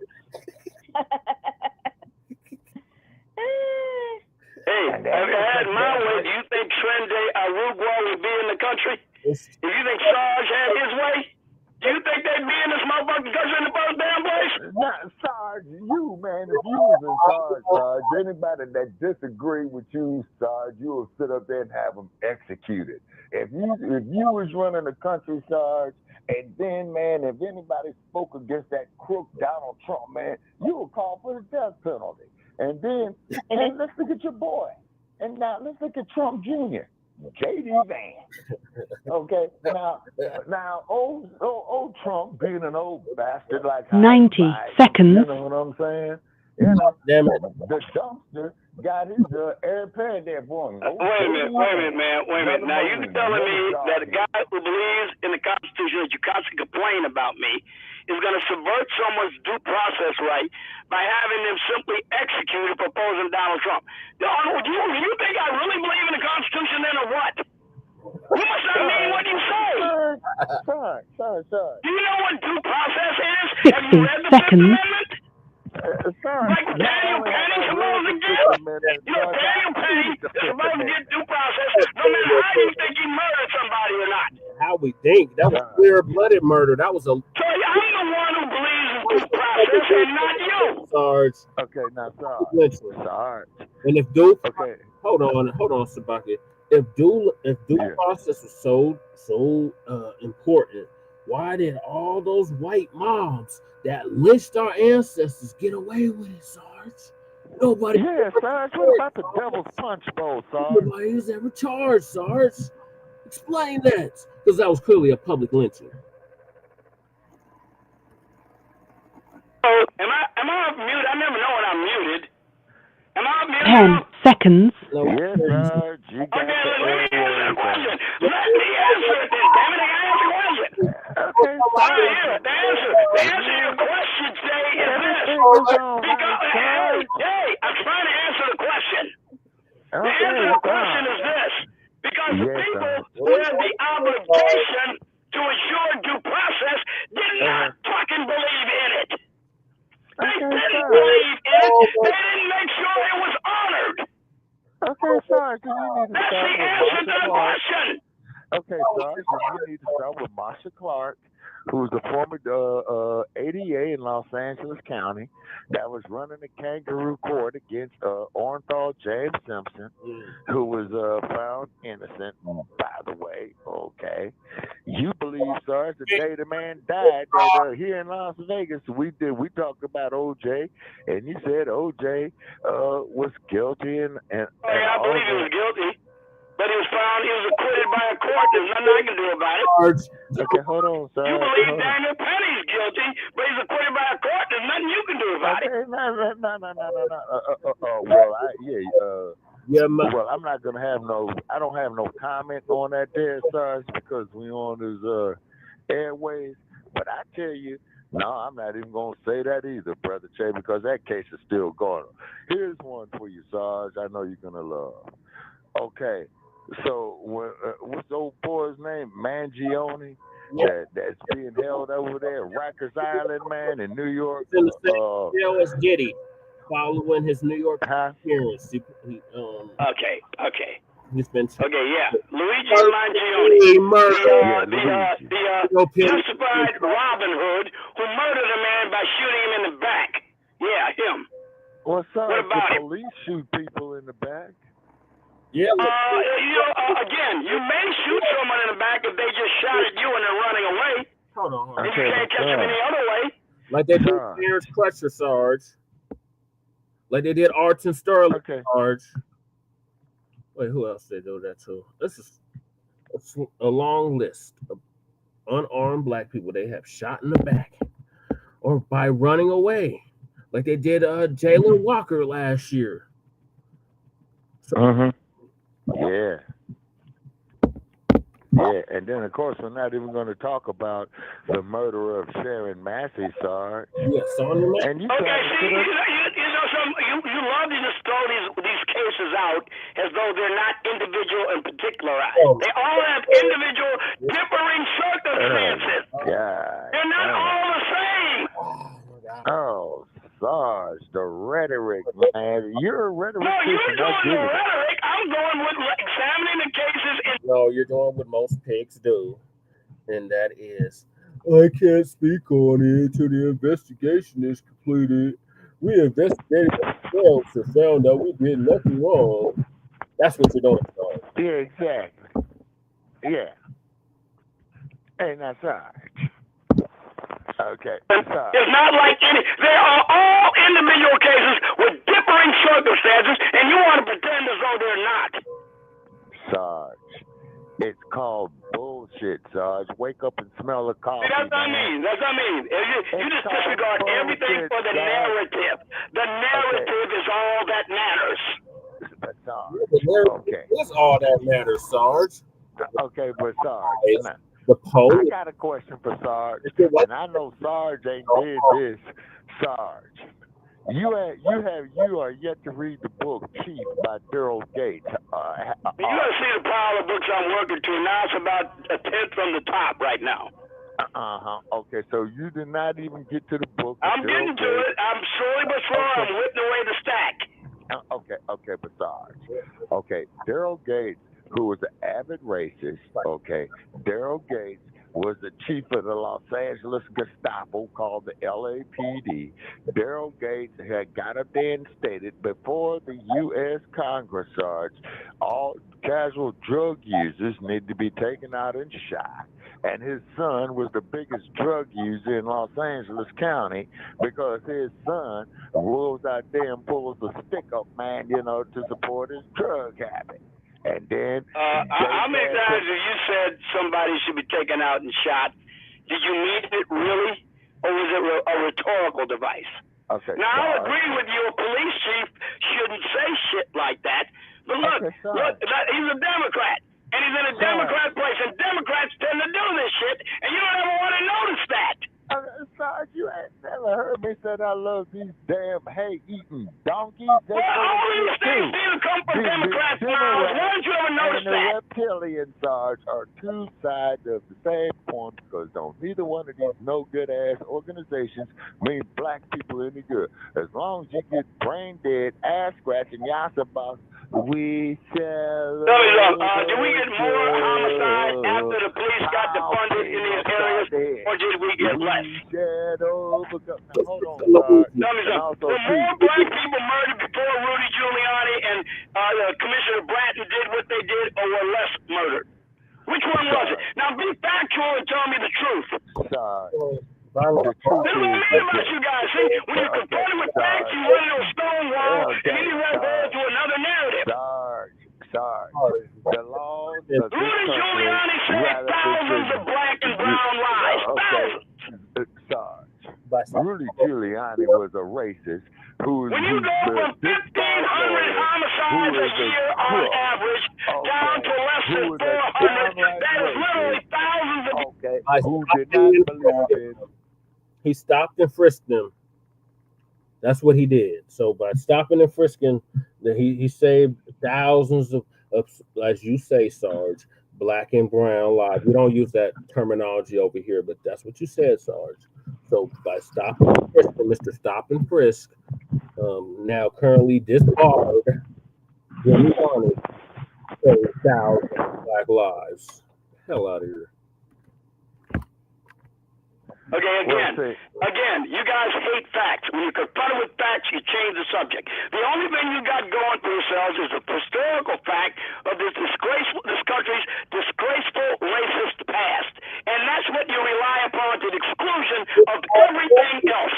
Rudy Giuliani literally said... Your past. Rudy Giuliani was a crook. He's been disbarred, man. He's been disbarred. And then where's the crook of where he was his lawyer? That crook ain't helping Giuliani. He threw Giuliani under the bus, man. The dumpster dumped Giuliani under the bus. Yeah, I swear to God, when you get confronted with facts, you got to change the subject because you got no response to them. That's effective. Sorry, as we are stating facts, we always No, you're not. You change the subject, you go to Tulsa or something. We have investigated ourselves, Sarge, and we know that we state facts, and we have done nothing wrong except try to voice the freedom of speech. But you get ass scratches, shots of bosses, coons, you know what I'm saying? Brain dead motherfuckers out here. That one keep going for Democrat. Okay, hold it. Sarge, you ain't never heard me get up on this platform and advocate for any Democrat. The reptilians and the Democrats are... Why are you so down on Donald Trump? What did he do to you? What did he do to me? Yeah, what did he ever do to you? He's done a lot. Anyway, he just letting all these illegal aliens over here taking away black people's jobs and got black people up in arms in Chicago getting ready to storm the palace and throw Let's Go Brandon Johnson in the Bastille. Okay, now what they need to do with Let's Go Brandon is they need to take his sorry Uncle Tom black asses, go over there across the Wacker Street Drive Bridge over the Chicago River and throw that son of a bitch in that water, man, this time of the year. Well, they might be ready to do that, sounds like to me. If you ever watch the city council meeting. Okay, to Lake Michigan. Council meeting, Sarge. Sarge, we don't deal with y'all the bosses here, man. You see what I'm saying? Well, I'm just saying, it looks like the citizens of Chicago, You the are not people getting no residents of Chicago, argument from me getting ready to throw about that dude out in the sellout ear. bastard Brandon Johnson. You will get no argument from me about that sellout, the former mayor of San Francisco London Bridge. You will get no argument from me They about keep saying that they keep sellout citing Robert Democrat after Kamala Democrat Harris. after Democrat after Democrat. Why is that a pattern that you always seem to avoid? Sarge. Okay, Sarge. Once again, listen to me when I tell you this, Sarge. And this is going to be my closing comment. It's one comment to you, Sarge, and then, Sarge, keep an eye out for our show because we might try to bum rush some more episodes before the cutoff date. But one thing that we damn sure are not doing, we're not giving Blog Talk not one more damn dime, okay, on nothing. Good.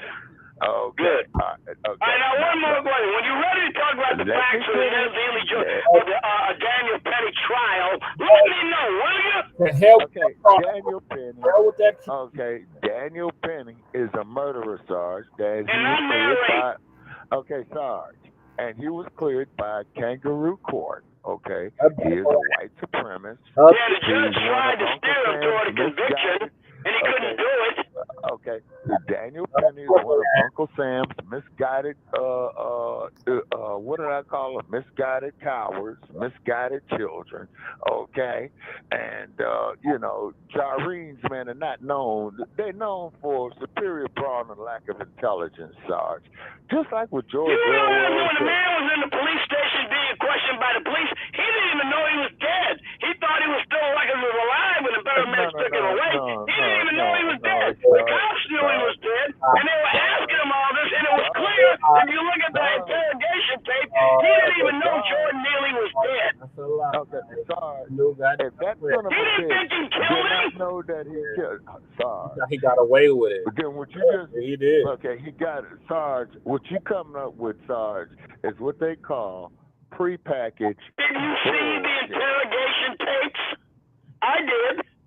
Sarge, they didn't interrogate Daniel I asked Penny. you a question. Did you see the interrogation, the interview tapes? Okay, did you see Daniel Penny's mugshot? Did you see I Daniel Penny? know you're not answering my question. I ask you your questions almost every time you ask me. I asked you if you saw the interview tapes with Daniel Penny because I saw them, and they are material to his guilt or his innocence. Okay, Sarge. But you got to keep in mind. And you want to go tell me about his mugshot? Okay, but Sarge. Okay, that's just it though. Daniel Penny is a coward, and Daniel Penny is a murderer. Well, that's a matter of opinion. I don't think he is, but okay, you free to have that opinion. No, I'm stating facts. He definitely is. Okay, I'm stating facts, Sarge. Man, and you get down on the street, having been in dozens of hand-to-hand encounters in the street. You ain't supposed to fight fair, and that is a damn fool thing if you do. That's why you fit fair in the ring, because you got rules, you got a referee. But you don't have that out in the street. If you're justified in using force, you do whatever force is legally allowable to prevail and to win. Now, Sarge. Now, if you don't know that, you don't know nothing about street fighting. No hands on nobody. Okay, but Sarge. Okay, I know. Wait a minute, did you hear what I just said? Did you hear what I just said? Sarge, you're nothing but a thug with a badge. Okay, you know how to work napkin holders. You know how to break down That's weapons. right. I know how to wheel in the street fight if I have to. And one thing you don't do when somebody challenges you without justification, you don't fight fair when they bring the fight to you. Oh, Sarge. They ain't got no business doing it in the first damn place. I ain't interested in winning no contest. Okay, Sarge.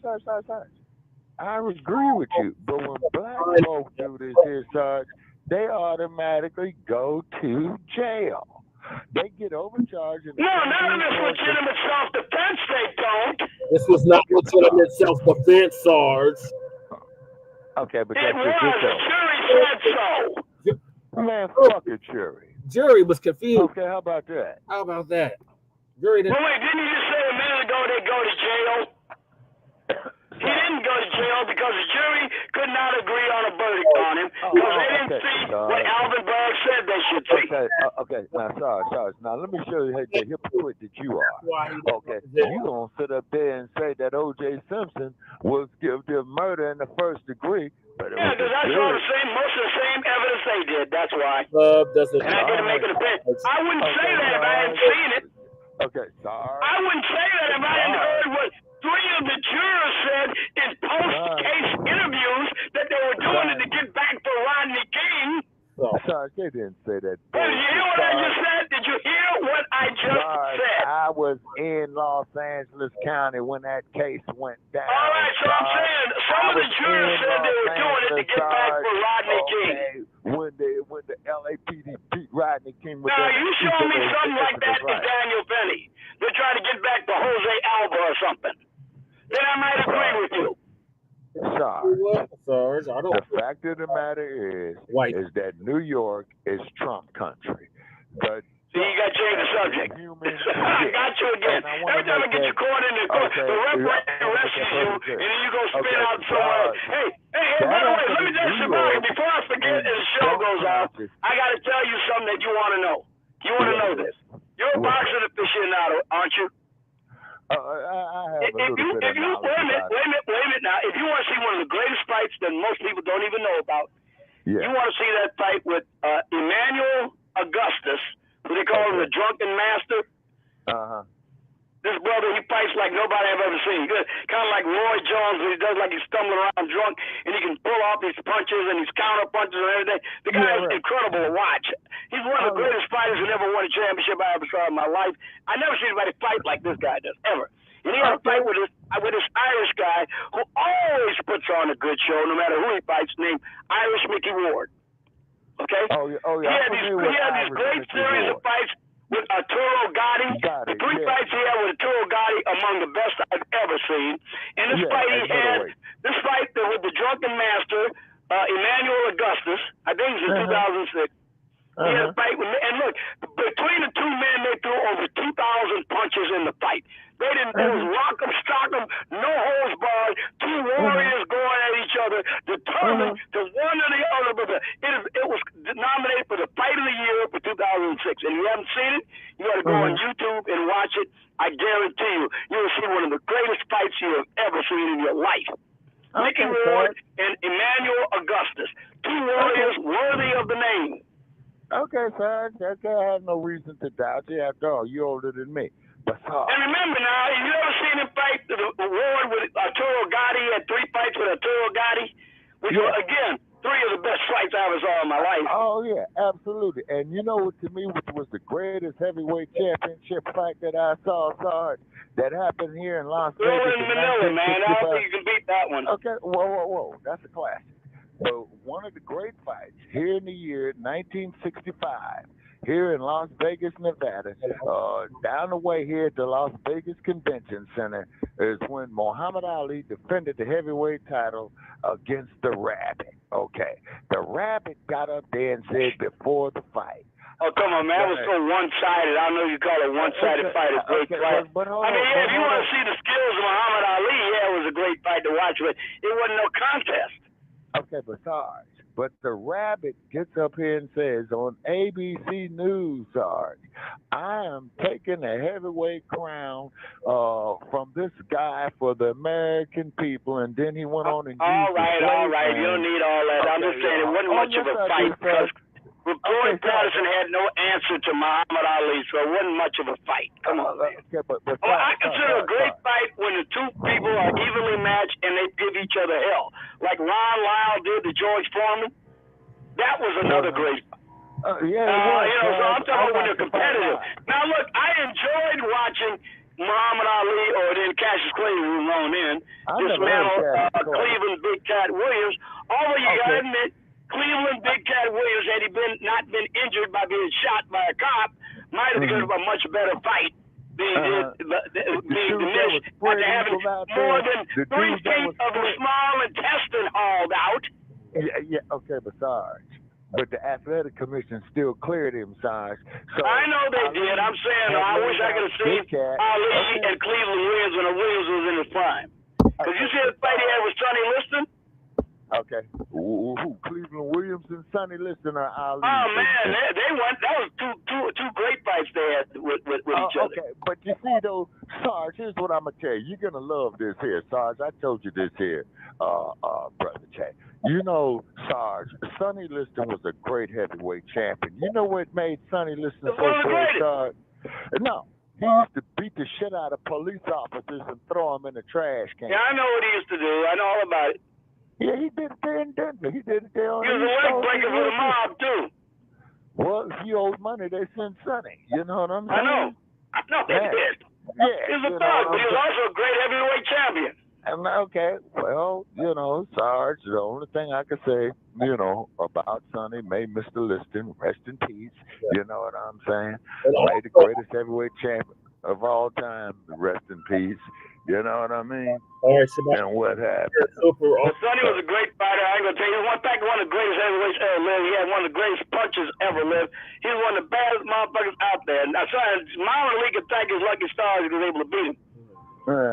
I'm seriously, because I don't know what was with Sonny that day. He just stood press, and that power the guy had was unreal. Okay. It's just unreal. But Muhammad Ali could take a punch, let's face it. Muhammad Ali probably take a punch better than most heavyweight champions who ever lived. It wasn't just his evasive skills that made him good. He could take a punch. Yeah, he could. Okay, but Sarge, keep in mind, though, he never had a prime either. You see, because he exercised his constitutional rights, Sarge, where they took away, you know, his prime years from him. You see what I'm saying? And then just like how he would tell the raping, slave trading pedophiles about themselves, you see, they hated that man is because not only is great of what he was and what he did, Sarge, they hated that man because of the truth that he spoke. You see what I mean?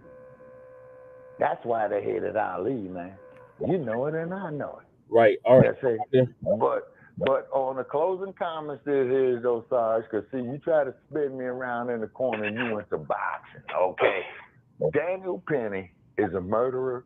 Daniel Penny belongs in jail. Yeah. That was premeditated. Okay. Oh, yes, he does. Donald Duck. Okay, the dump, you know, he's going to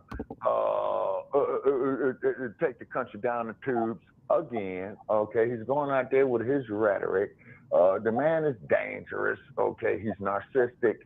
Okay, and then what he is man, is that, you know, he will be the dictator, man, you know, of the United States of America. Two-term dictator, you know, hiding Biden.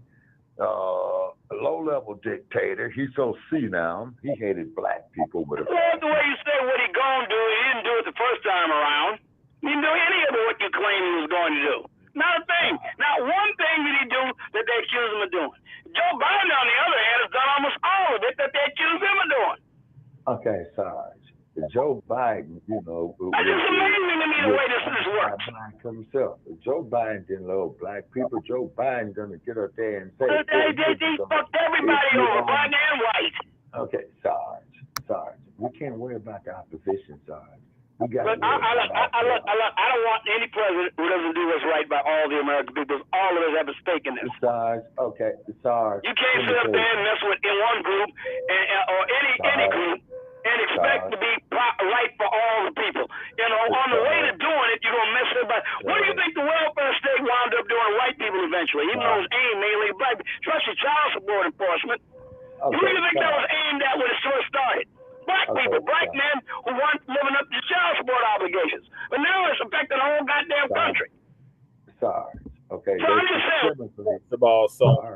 All of those government assistance programs benefit white people.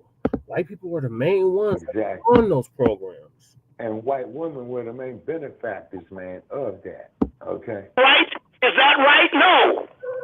Oh, yes, it is, Sarge. It was left feminism. What did I tell you? What have I told you guys about left feminism? If you keep ignoring me. Sarge, okay, Sarge.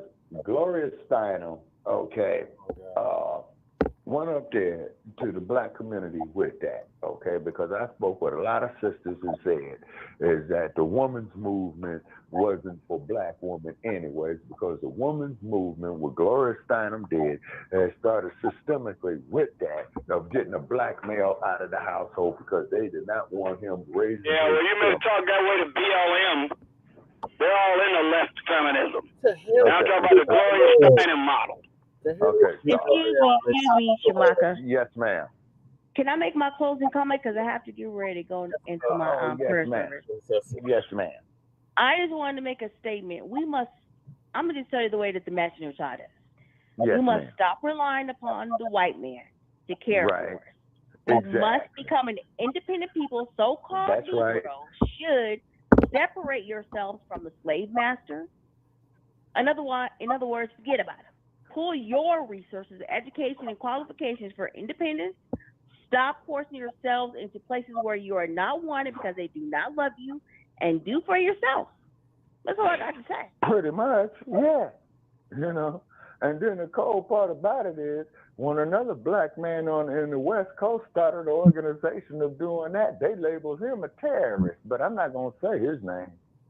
You know what I'm saying? Brother, you said that trials, whenever you get convicted of something, you're supposed to accept it. Didn't you just tell me that a little while ago? Well, did I They say convicted that? Huey Newton, didn't they? I guess every conviction he had was just righteous because the court decided it. Okay, sorry. So you're supposed to examine the circumstances of the trial and see what the evidence was and see why the verdict was arrived at in order to make a determination as to whether any court proceeding is legitimate or not. What are you supposed to do? Sorry. Okay, let me tell you. I know you're not going to answer, but never mind. Just go ahead. Just say what you're going to say. No. Sorry. The fact of the matter is that what Newton did took a lot of guts. Okay. Now, number one. Number two. He was convicted by a duly convened jury. Sarge, isn't that supposed to end the matter once that happens? Sarge, he was convicted by a kangaroo-ass court of Alameda. Oh, really? Yeah, since when they can have kangaroo courts if they don't go the way you want them to go? Okay, sorry. And then keep in mind is that Newton, okay, was the case was thrown out after the third attempt because the Oakland Police Department, they was trying to give Huey Newton a gas chamber. You see what I'm saying? And Huey Newton had went out there and said, hey, we're using the Constitution as a format of what our party is about. Feeding kids, and they fed all children. Sorry, they didn't just feed black children, they fed all kids. You see what I'm saying? And then, they got upset with him about that. Then he had some personal issues, okay? And then not to mention the fact, they are not going to sit up there and let you know that man there was a doctorate degree. Dr. Huey P. Newton is his name. They also, too, Sarge, are not going to sit up there and say that the impact that he had on the black community in California.